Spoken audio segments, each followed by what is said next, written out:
오늘 우리가 찾고 구하고 두드리는 이 우리가 은혜를 향해서 더 간절하고 은혜를 향해서 더 목마름으로 나아가도록 우리를 부르셨어요. 예수님께서 앞에서 목이 마르는 그래서 신 포도주를 입에 대신 것처럼 오늘 우리 가운데 은혜의 목마름 그분이 목마르셨던 것처럼 우리가 은혜의 목마름으로 주님 앞에 그 하나님 앞에 나아가는 그 은혜의 보좌에 나아갈 때 우리 가운데 구하지 않았을 때도 은혜를 그렇게 많이 주시는데 구하지 않는 은혜까지도 우리 가운데 주시는데 우리가 구함으로 그 은혜를 얼마나 많이 주시겠어요. 우리가 아들까지 내어주신 하나님 아버지께서 무엇을 맡기시겠어요. 마가복음 15장 33절에서 47절까지 마가복음 15장 33절에서 47절까지 말씀 가지고 저희가 함께 살펴보도록 하겠습니다. 제6시가 되매 온 땅에 어둠이 임하여 제9시까지 계속하더니 라는 이 말씀이 있습니다. 6시는 이제 지금으로 시간으로 얘기하면 딱 정오의 시간이고 9시라고 하는 것은 오후 3시까지죠. 그러니까 이제 정오가 어떤 거예요? 가장 해가 뜨겁고 가장 정중앙에 태양이 있는 바로 그때죠. 그 정오에서 3시까지가 가장 덥고 그리고 해가 뭐 가장 환하게 이렇게 비추는 이때인데 이때에 어둠이 임하였다라고 하는 이 말씀은 출애굽기 10장 22절의 말씀에 보면 출애굽 당시에 어둠이 이제 흑암이 임하는 것을 보게 돼요. 그래서 그 흑암이 임하는 가운데 이제 이스라엘 백성들이 급하게 나오죠. 그래서 그들이 그 어둠 속에서 어떻게 보면 그것은 어둠이지만 이스라엘 백성들을 보호하기 위한 어떤 출애굽에 있어서 굉장히 중요한 하나님의 간섭이었던 것이죠. 아, 이 본문에서 바로 그 어둠이라고 하는 부분이 굉장히 중요한 의미가 있습니다. 이것은 이제 구약의 첫 번째 출애굽이 어둠 중에 그들이 나왔던 것처럼 이제 새 출애굽, 이제 새로운 출애굽의 똑같은 모습으로 이제 어둠이 임하여서 그들이 이제 예수 그리스도로 말미암아 죄에서 그리고 공중의 권세 잡은 자의 지배 아래에서 그들이 출애굽하는 영적 출애굽이죠. 근데 이것은 실제적인 출애굽입니다. 영적이라는 우리가 말 속에서 가끔 상징적이고 추상적인 의미로 우리가 받아들이지만 그러나 우리가 영적인 현상, 영적인 일이라고 하는 것은 육적인 일만큼 굉장히 실제적이다라고 하는 부분을 우리가 생각해 볼 수 있고요. 34절에 보면 이제 오후 3시에 예수께서 크게 소리 지르시되 엘리 엘리 라마 사박다니 이게 이제 아람어거든요. 그래서 엘리 엘리 라마 사박다니 하시니 이를 번역하면 나의 하나님 나의 하나님 어찌하여 나를 버리셨나이까 하는 뜻이라. 그러니까 예수님께서 정말 그가 하나님으로부터 버림을 받는 우리가 생각할 때는 그리고 얼핏 우리가 생각해 보면 이게 긴 시간이 아니고 어떻게 보면 예수님께서 이 버림받음이라고 하는 것을 생각할 때 이게 뭐 이렇게 굉장한 것인가 이렇게 생각하지만 사실은 인간의 성장의 이렇게 과정에서 버림받음이라고 하는 이 과정은 인간의 그 존재감 그리고 인간에게 있어서 굉장히 인격적인 큰 상처가 이 버림받음입니다. 그 전에 이 고아원 아, 이제 지금은 보육원 뭐 다른 이름으로 이렇게 이름을 불러지지만 그때 고아원 아이와 이렇게 제가 담당했던 교육부서 그때 이제 부목사였죠. 그래서 이제 연결을 해서 그 고아원에 방문한 적이 있었습니다. 그 아이가 막 선물도 가져가고 먹을 것을 이렇게 가져가서 선물을 했는데 이 아이가 그렇게 기뻐하지 않는 거예요. 그래서 다음에 또 오겠다고 하는데 그래도 그렇게 얼굴이 밝지가 않더라고요. 나중에 이제 그 선생님한테 물어봤더니 그렇게 고아 올 때마다 사람들이 다시 올게 뭐 이렇게 약속을 하고 가는데 정말 그 아이들은 그 약속을 굳게 믿고 그렇게 기다린다는 거예요. 그런데 말을 하고 다시 오는 분들이 그렇게 많지 않더라는 거예요. 뭐 거의 없더라. 그래서 아이들이 오는 건 좋은데 다시 온다. 이런 약속에 상처를 많이 받았다는 거예요. 그나마도 자기가 부모로부터 버림받은 이 느낌이, 이 버림받은 마음의 상처가 그들에게 있는데 그 얘기를 하시더라고요. 그 버림받음이라고 하는 것은 한 아이가 기뻐할 때 기뻐할 줄 모르고 그리고 기대할 때 기대할 줄 모르는 큰 상처를 남기게 돼요. 그러니까 여기에서 우리는 하나님으로부터 버림받은 자, 이 하나님께로부터 버림받은 자라고 하는 것, 하나님의 사랑, 그리고 하나님의 은혜, 긍휼, 이 모든 것에부터 우리가 버림받은 이런, 그래서 우리가 이 버림받음에서 예수님께서 우리 대신에 버림받음을 통해서 우리가 버림받지 아니하는, 그래서 예수님께서 영문 밖에 버림받은 그 골고다 언덕에서 예수님이 죽으셨지만 우리가 다시는 버림받지 아니하는 삶으로 우리가 부름받은 거고 거기서 구원을 받은 거죠. 곁에 섰던 자 중 어떤 이들이 듣고 이르되 보라 엘리야를 부른다. 한 사람이 달려가서 해면에 신 포도주를 적시어 갈대에 깨어 마시게 하고 이르되 가만두라. 엘리야가 와서 그를 내려주나 보자 하더라. 엘리야라고 하는 선지자의 이스라엘에게 있어서 선지자로서는 가장 대표적인 인물이 엘리야고 어떻게 보면 다시 메시아가 올 때에 엘리야가 올 것이다라고 하는 이런 이야기들이 이제 그들이 믿고 있었기 때문에 물론 사실 이 엘리야는 우리가 세례 요한을 말하는 거죠. 근데 그들이 엘리 엘리 라마 사박단 이렇게 하니까 그 뜻을 우리가 엘리야로 자기가 듣고 싶은 대로 듣는 거예요. 그러니까 예수님께서 말씀하신 어찌하여 나를 버리시나이까 라고 하는 이 고통 중에 우리의 버림받음을 대신해서 철저하게 외면당하고 버림받는 우리가 삶 속에서 정말 내가 혼자다. 나밖에 없다. 정말 나도 나를 버리고 싶은 막 이런 충동이 있을 때 오늘 우리는 버림받지 않는 자로 부름받았다라고 하는 것 우리가 기억하시면 좋겠습니다. 36절 참고로 해면에 신포도주를 적시요. 이것은 이 마취하고 앞에서 말하는 마취하고 다르게 마취제와 다르게 그 입이 너무 이제 목이 타니까 이것을 예수님께 이제 마시게 하는 이런 부분으로 우리가 이해할 수 있는 부분입니다. 37절에 우리가 보면 예수께서 큰 소리를 지르시고 숨지시니라. 이것은 이제 요한복음이나 요한복음에서는 다 이루었다. 이 그냥 예수님께서 큰 소리, 이 소리가 뭐냐라고 하는 거죠. 예수님께서 오히려 이 신포도주를 적시어 갈대에 끼워 마시게 하는 것은 입이 너무 마르기 때문에 말할 수가 없어서 이것을 이제 목이 마르다라고 말씀하시고 이것을 마심으로 인해서 마신다라는 것보다는 입을 이제 목을 축여서 큰 소리로 지르시죠. 다 이루었다.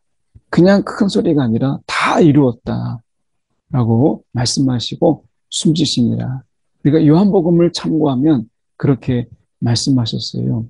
근데 여기서 마가는 그것을 빼는데 중요한 것은 마가가 이야기하고 싶은 것은 38절입니다. 이에 성소 휘장이 위로부터 아래까지 찢어져 둘이 되니라.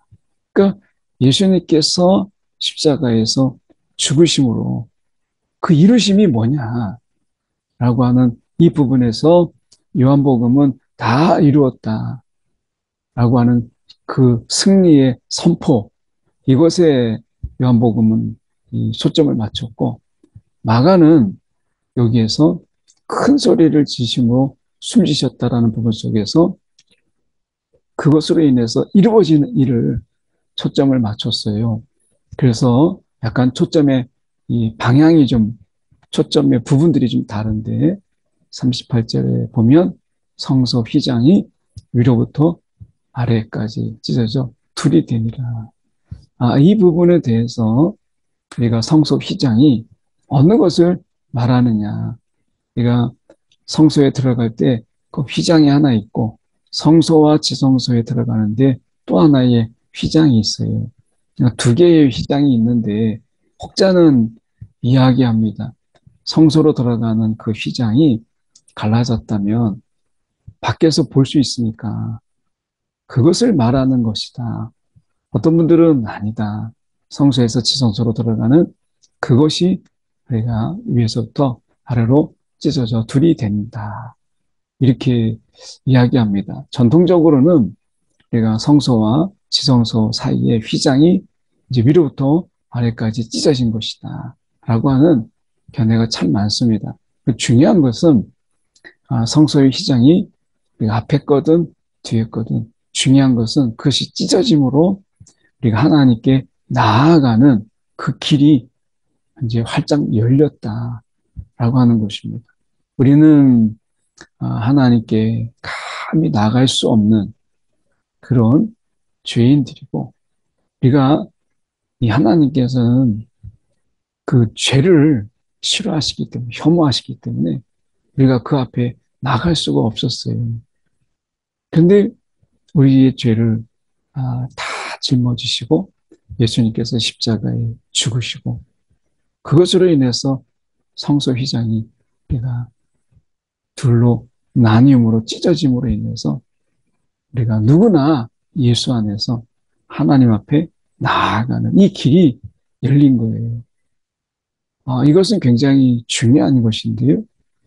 이것은 우리가 은혜의 보좌로, 은혜의 보좌로 나아갈 수 있는 길을 열어놓으셨다라고 하는 것입니다.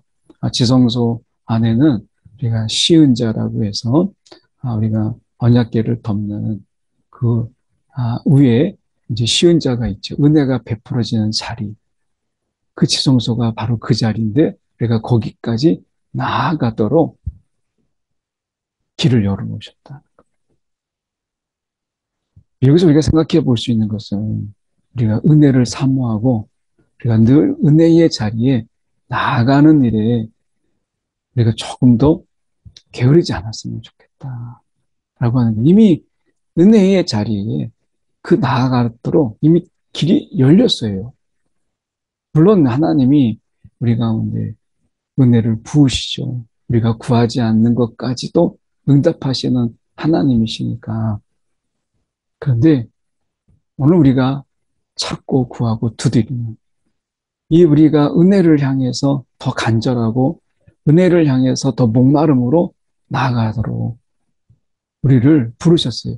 예수님께서 앞에서 목이 마르는 그래서 신 포도주를 입에 대신 것처럼 오늘 우리 가운데 은혜의 목마름 그분이 목마르셨던 것처럼 우리가 은혜의 목마름으로 주님 앞에 그 하나님 앞에 나아가는 그 은혜의 보좌에 나아갈 때 우리 가운데 구하지 않았을 때도 은혜를 그렇게 많이 주시는데 구하지 않는 은혜까지도 우리 가운데 주시는데 우리가 구함으로 그 은혜를 얼마나 많이 주시겠어요. 우리가 아들까지 내어주신 하나님 아버지께서 무엇을 맡기시겠어요. 우리가 그 은혜의 보좌에 나아가는 길을 열어주셨고요. 하나님과 떨어진다라고 하는 것은 죽음입니다. 영적인 죽음이에요. 죽음에는 세 가지가 있는데 그 중에 한 죽음이 하나님과 떨어지는 거예요. 이것은 우리가 영적인 죽음이에요. 그래서 그전에는 우리 육체는 살아있지만 우리의 영혼이 우리가 잠들어 있었어요. 그 기능을 발휘하지 못했어요. 그래서 우리가 죽었다. 이렇게 말할 수 있는데 예수님께서 성소 휘장을 가르심으로 이제 죽음이 아닌 생명으로 나아가는 길을 여신 거예요. 그래서 우리의 영혼이 살아나고 그래서 우리가 하나님이 기뻐하시는 일들, 하나님과 동행하고 하나님과 함께하는 이 엄청난 은혜가 우리 가운데 열린 거죠. 오늘 그분의 보좌 앞에 나아가는 일에 좀 더 열심을 갖는 우리의 신앙이 되기를 원합니다. 39절에 예수를 향하여 섰던 백부장이 그렇게 숨지심을 보고 이르되 이 사람은 진실로 하나님의 아들이었도다. 한 백부장, 무명의 백부장, 이방인이죠. 그가 하나님의 아들이었도다. 이 모든 것을 지켜보고 그 누구도 예수를 향해서 못 박으라 하고 그렇게 예수님에 대해서 그들이 배반과 그리고 어떻게 보면 예수님에 대해서 그 무지의 어떤 불만을 쏟고 막 그렇게 했었는데 우리 이 백부장만큼은 진실로 하나님의 아들이었도다. 이 백부장이 외치는 이 한마디는 진실이었고요. 진리였고 더 중요한 것은 이방인을 인하여서 하나님의 아들이었도다. 라고 이 선포되는 이것은 예수님의 죽으심이 단순하게 유대인들, 이스라엘만을 위한 것이 아니라 영적인 이스라엘. 다시 말하면 이스라엘이 이방인이라고 하는 우리도 원래 본래 이방인이었죠. 이방인이었던 자들까지 이 예수님의 십자가의 구속의 역사는 모든 자들을 위해서 십자가에서 죽으셨다라고 하는 것을 보이는 굉장히 중요한 중요한 구절이에요. 그리고 중요한 고백입니다. 오늘 우리에게도 백부장처럼 예수님을 하나님의 아들이었다. 그분이 정말 그리스도시다. 이렇게 고백할 수 있도록 우리 가운데 이 길이 열린 거예요. 오늘 우리가 이 정말 주님과 관계 없었던 우리가 다시 주님이 없이는 우리가 살 수 없는 이런 깊은 관계로 우리를 부르셨다라고 하는 것입니다. 멀리서 바라보는 여자들도 있었는데 그 중에 막달라 마리아와 또 작은 야고보와 요셉의 어머니 요셉의 어머니 마리아와 또 살로메가 있었으니라고 이야기합니다. 여기서 보면 우리가 이 제가 잘못 읽었는데 작은 야고보와 요새의 어머니 마리아와 또 살로메가 있었으니 여기서 중요한 것은 여성들이 있었다라고 하는 거고요. 마지막까지 여성들이 그 자리를 지켜보고 있었다. 제자들이 다 도망갔잖아요. 더 놀라운 것은 실명을 이야기했다라고 하는 거예요. 막달라 마리아, 작은 야고보와 요새의 어머니 마리아, 살로메 이렇게 실명을 거론했어요. 이것은 굉장히 중요한 의미가 있는데 당시에 이 여성들은 법정에서 증인이 될 수가 없었어요. 여성들은 그런 여성의 권한이 없었습니다. 그래서 법정에 증인이 되지 못했고 그리고 여성들은 당시에 그렇게 사회적으로 많은 이 사회적으로 그렇게 높은 어떻게 보면 역할을 감당하지 않았어요. 그런 의미에서 보면 여성들은 굉장히 뭔가 좀 부족한 자로 취급을 많이 했던 이 사회 속에서 부활의 아니 십자가의 그 가장 가까운 곳까지 나가서 그 십자가에 죽으시는 예수님을 보았다라는 다 배반하고 그리고 예수를 죽이라 그렇게 따라다녔던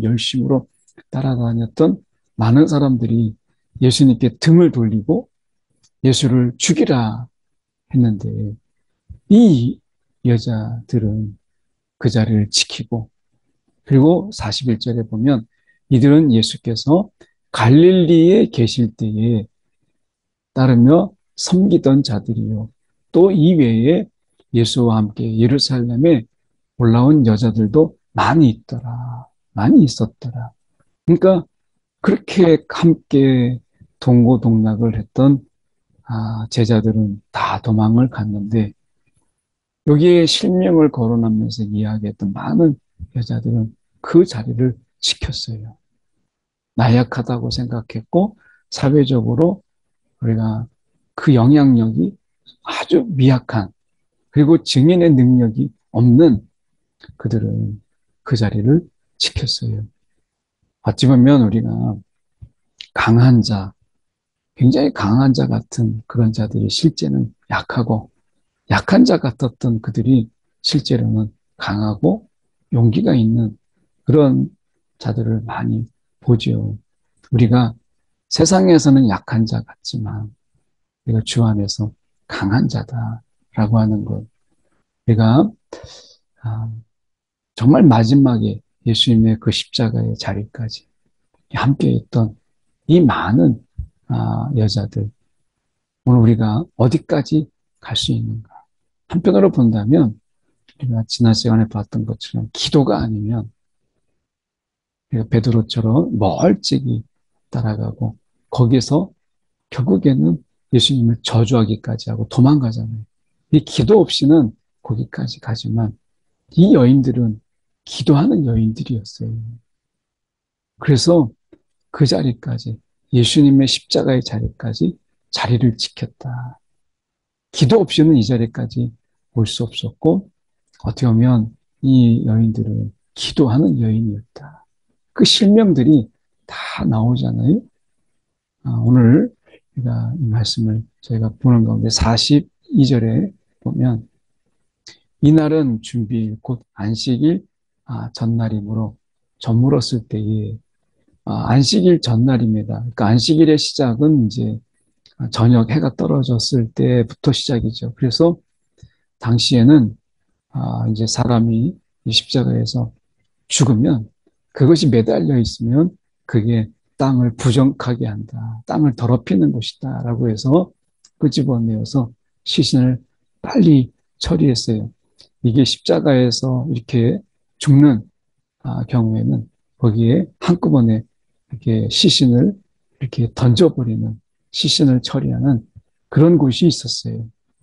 그런데 이제 예수님께서는 준비된 사람이 있었어요. 43절에 아리마대 사람 요셉이 와서 장돌이 빌라도에게 들어가 예수의 시체를 달라 하니 이 사람은 존경받는 공회원이요 하나님의 나라를 기다리는 자라.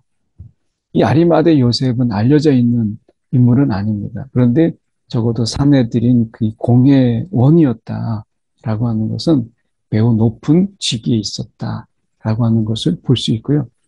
이 아리마대 사람 요셉이 빌라도에게 들어가서 예수의 시체를 달라고 할 수 있었던 이것은 당시에 십자가에 달린 그렇게 십자가에서 죽으면 시신을 이제 가족 또는 친족이 요구할 수 있었어요.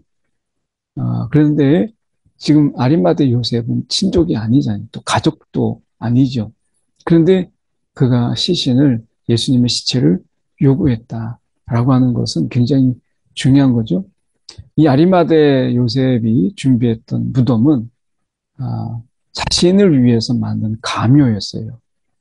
자신을 위해서 준비했던 것인데 예수님이 십자가의 그 모든 과정을 보면서 이 아리마대 요셉이 예수님을 자신의 가묘에 모시고자 하는 마음이 그에게 있었던 것이죠. 이 아리마대 요셉 사람 요셉이 이 아리마대는 지역 이름입니다. 그래서 이제 이 요셉을 이제 따로 구분하기 위해서 하는 표현이죠. 사내들인 공예원으로서 어떻게 보면 어느 정도의 신앙이 있었는지는 알 수 없어요. 다만 대제사장들과 서기관들이 주도하는 이런 예수님을 죽이고자 했던 부분 속에서 다 찬성한 것은 아니었다. 어떻게 보면 침묵하고 어떻게 보면 그냥 자기 의사를 표현하지 않았던, 거기에 동의하지 않는 자들이 있었다라고 하는 것을 보여줘요. 이 아리마대 사람 요셉도 그 중에 하나였죠. 그런데 예수님이 이제 십자가에서 죽으셨을 때 그는 빌라도에게 들어가서 그 시체를 요구합니다. 이것은 굉장히 한편으로는 위험할 수도 있고 많은 사람들의 손가락질을 당할 수도 있는, 많은 사람들이 예수를 죽이라 했던 그가 어떻게 보면 존경받는 그가 예수의 시체를 달라 한다라고 하는 것은 자신의 존경에 금이 가는 그런, 어떻게 보면 자신의 명예에 금이 갈 수 있는 그런 부분이거든요. 그런데 이 아리마대 사람 요셉은 자신의 명성과 존경에 금이 가더라도 이 예수님을 모시고자 하는 이 마음이 그에게 있었어요.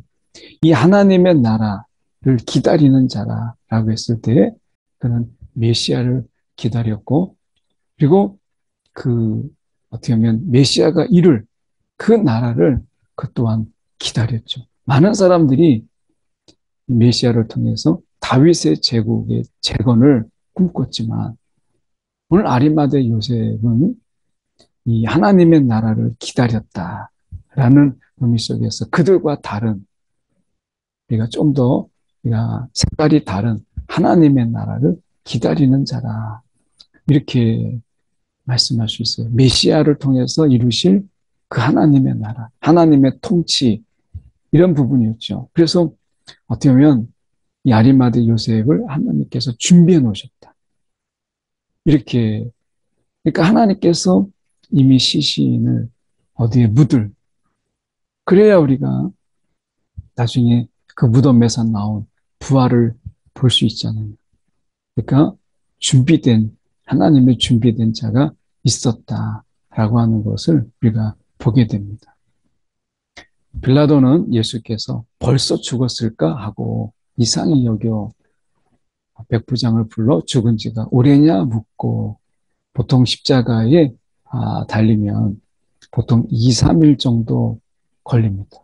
이제 완전히 죽음에 이르기까지. 근데 예수께서는 바로 그날에 죽으셨어요. 그래서 빌라도가 이것을 의아하게 여겨서 백부장을 불러서 확인시킵니다. 이 구절 하나가 굉장히 중요한 것은 예수님은 죽은 척한 것이 아니고 진짜 죽었다. 백부장을 불러 죽은 지가 오래냐 묻고 45절에 백부장에게 알아본 후에 요셉에게 시체를, 예수님께서는 십자가에 죽은 척한 게 아니라 죽었다라고 하는 것입니다. 오늘 우리도 마찬가지예요. 죽은 척 해서는 안 돼요. 십자가에서 우리가 죽어야 부활이 있는 거예요. 예수님이 죽은 척 했다가 나 살아났다 하는 부활이 아니라는 것입니다. 우리도 마찬가지로 예수와 함께 십자가에서 죽은 자가 될 때에 우리는 부활에 참여하는 자가 되는 거예요. 우리가 십자가에서 죽은 척하는 자, 그런 자가 아니었는지 돌아보면서 정말 나는 십자가에서 죽었는가?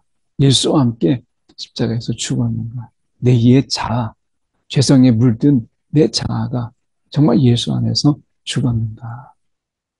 라고 하는 것입니다. 오늘 십자가에서 예수와 함께 죽었음을 선포하고 죽은 자로 여기고, 우리가 순간순간 우리가 옛 죄성이 우리가 막 우리 가운데 치고 올라올 때 우리는 선포해야 돼요. 예수와 함께 나는 십자가에서 죽었다. 46절에 요셉이 세마포를 싸서 예수를 내려다가 그것으로 싸서 바위 속에 판 무덤에 넣어두고 돌을 굴려 무덤 문에 놓음에. 47절 막달라 마리아와 요새의 어머니 마리아가 예수 둔 곳을 보더라. 이 예수님을 이제 그 무덤에, 이 무덤은 이제 이 아리마대 요셉이 준비한 것이지만 굉장히 어떻게 보면 아, 비싼 이렇게 어떻게 보면 잘 준비된 무덤이에요. 아무도 이 무덤을 준비할 생각을 못 했는데 하나님께서 예비된 한 사람을 통해서 이렇게 무덤을 준비하는 것을 보게 됩니다. 오늘 예수님이 처음에 오실 때 빈 방, 그 방이 없었어요. 예수님이 모실 수 있는 그 작은 공간이 이 아기 예수 오실 때 없었잖아요. 그 마국간에 나셨어요. 예수님이 마지막에 죽으시고 그럴 때 그분을 위한 작은 공간은 우리가 예비된 사람을 통해서 준비된 것을 보게 됩니다. 오늘 우리에게 예수를 위한 우리의 이 작은 공간, 우리가 예수를 위한 이 마음의 이 빈 방이 우리 가운데 있는가라는 부분을 생각해 보게 돼요. 예수를 모시기 위해서 내 안에 우리가 오직 주님만을 위한 그 공간이 되게 있는가. 다른 어떤 많은 것들로 우리의 마음이 가득 차서 예수를 위해서 우리가 작은 공간도 내줄 수 없는 그런 마음으로 예수를 따르고 있지 않는가. 언제든지 주가 쓰시겠다 하면 우리 가운데 주님을 위해서 내어줄 수 있는 마음의 공간, 그리고 무엇보다도 예수를 우리 가운데 모시는 예수님이 우리가 계시는 그 공간. 우리는 성전이잖아요. 그 예수님이 우리 가운데 거하시는 이 마음의 이 보좌는 그분을 위한 것이죠. 우리가 예수를 밀어내고 우리가 탐욕으로, 욕심으로 그 자리까지 다 채우고 있지 않는가 돌아보면서 우리가 예수님을 위한 마음의 보좌, 공간, 이런 부분들을 주님을 위해서 오롯이 내어줄 수 있는 저와 여러분이 되기를 소망합니다. 이 시간 우리 함께 한 가지 붙잡고 우리가 같이 기도하고 각자 자리에서 골방의 기도를 우리가 갖기를 원합니다. 한 가지 우리가 기도하기를 원하는 것은 주님, 오늘 십자가에서 내가 죽었습니다. 함께 내가 죽었습니다. 우리의 죄성, 우리의 옛 자아, 함께 이 시간에 십자가에 죽었습니다. 고백하며 함께 우리 기도하겠습니다. 사랑에 많으신 하나님 아버지, 이 시간 기도합니다. 오늘도 예수와 함께 우리가 십자가에 달려 죽었음을 주님 잊지 않게 하여 주시고 우리의 옛 자아가 또 옛 죄성이 순간순간 그리고 더럽고 추한 내가 사단이 공중의 권세 잡은 자가 우리 가운데 이래라 저래라 할 때에 나는 예수와 함께 죽었다. 나는 너와 상관이 없다. 선포하는 주님, 그런 신앙으로 우리가 살아가게 하여 주옵소서. 죽음만이 그 관계를 깰 수 있기에 주님께서 죽으심으로 감당하신 오늘 이 십자가 우리가 붙잡고 단단히 붙잡고 주님 능히 살아가게 하여 주시옵소서. 사랑에 많으신 하나님 아버지, 공중의 권세 잡은 자의 지배 그리고 죄의 지배 아래서 우리가 도저히 그 관계 속에서 우리가 헤어나올 수 없기에 거기서 끊을 수 없기에 오직 죽음만이 그 사이를 가를 수 있기에 예수님께서 십자가에 죽으심으로 우리를 죄에서 건지시고 은혜의 지배 아래 거하시고 은혜의 보좌에 나아가는 자로 불러주신 주님, 공중의 권세 잡은 사단의 지배 속에서 우리를 건지사 그들과 상관없는 자로 오직 성령 안에서 살아가는 자로 불러주신 이 은혜를 누리며 주님 살아가게 하여 주시옵소서. 십자가에서 나는 죽었다 우리가 고백하며 선포하는 우리의 삶 가운데 오직 은혜로 주님의 사랑 안에서 넉넉히 살아가는 한 사람 한 사람 되게 하여 주시옵소서. 살아계신 예수 그리스도 이름 받들어 기도드립나이다. 아멘.